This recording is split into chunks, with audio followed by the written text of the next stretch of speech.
everybody knows that it's very hard for me to talk, so I'll do the best I can.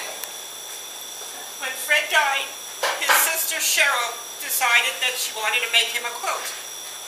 She was working on this quilt in her house for about a year or two, stretched out on her dining room table. She just couldn't put closure to it.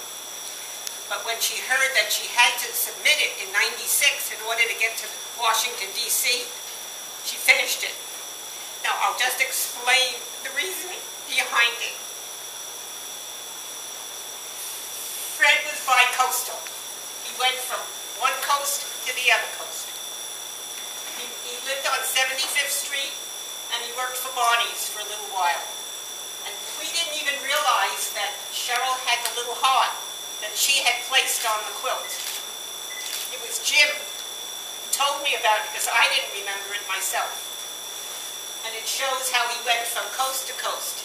He lived in the Castro, and he worked for Hastings, which was a men's shop. And so he went back and forth, and he also loved Fire Island.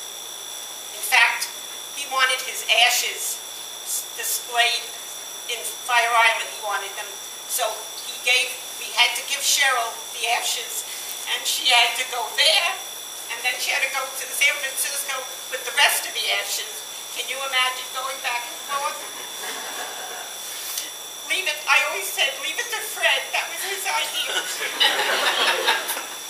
And my son-in-law, he picked out that little,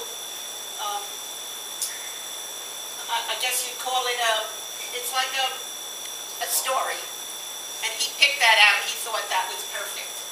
So if anybody wants to come up and read it, it's quite interesting. So that's the story.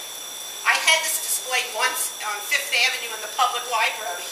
I had gotten it there. And it was the only quilt that they had. Well, this was years ago. I was so surprised that a library of that size would only display one quilt, but Fred got there. That's the way I feel. So if anybody has any questions about anything else? I didn't see it. What does it say?